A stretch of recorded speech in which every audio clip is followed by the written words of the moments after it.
کہ قرآن مجید میں اللہ تعالیٰ نے 3 بڑی نصیحتیں کی، 3 بڑی تنبیہات کی ہیں، اور آج کے حالات میں حج اللہ کے نبی کے زمانے میں جیسا کچھ وہاں اس وقت کے حالات تھے، اس سے آج کے دور میں جتنی کچھ علاقائی تبدیلیاں اور لوگوں کی تعداد وغیرہ میں جو فرق آیا ہے، یہ 3 باتیں جو قرآن میں اللہ تعالیٰ نے بیان کی زیادہ اہم ہو جاتی۔ کیا 3 باتیں ہیں؟ اللہ نے کہا الحج اشہر معلومات فمن فرض فیہن الحج فلا رفث ولا فسوق ولا جدال فی الحج۔ اللہ تعالیٰ نے کہا جو حج بیت اللہ کے لیے جاتا ہے اسے 3 باتوں کا خیال رکھنا چاہیے۔ فلا رفث، وہ شہوت والے معاملات سے دور رہے۔ ایک تو غیر محرم کے ساتھ تو یہاں بھی ناجائز ہے، وہاں بھی ناجائز ہے، لیکن جب تک حالت احرام میں رہے میاں بیوی جو ایک دوسرے کی ضرورت ہے، اس حالت میں اس قسم کی گفتگو بھی کرنے سے پرہیز کریں جب تک حالت احرام میں رہے۔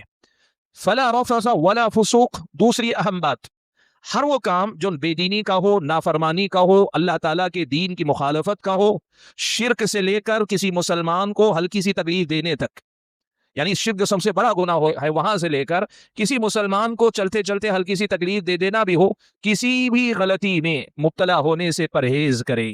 یہ نہیں کہ آپ اعمال حج کرنے کے چکر میں خوب جوش میں آگے بڑھ رہے ہیں، دھکے لگا رہے ہیں، دھکے کھا رہے ہیں، نہیں، آپ یہ طے کیجئے کہ اس سفر میں میری طرف سے گناہ کا کوئی کام نہیں ہو پائے گا۔ اور تیسری بات اللہ تعالیٰ نے بیان فرمائی ولا جدال فی الحج، حج بیت اللہ میں جھگڑا نہیں ہونا چاہیے، جھگڑنا نہیں چاہیے۔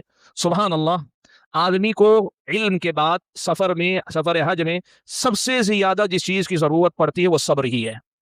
مختلف قسم کے حالات پیش آتے ہیں جہاں آدمی بغیر صبر کے آگے نہیں بڑھتا۔ ذہنی طور پہ آپ اپنے آپ کو تیار کر کے جائیے کہ ہمیں یہاں عبادت کے لیے ہم آئے تو یہاں صبر کریں گے، حتیٰ کہ آپ کے ساتھ زیادتی ہو رہی، صبر کر کے آ جائیے۔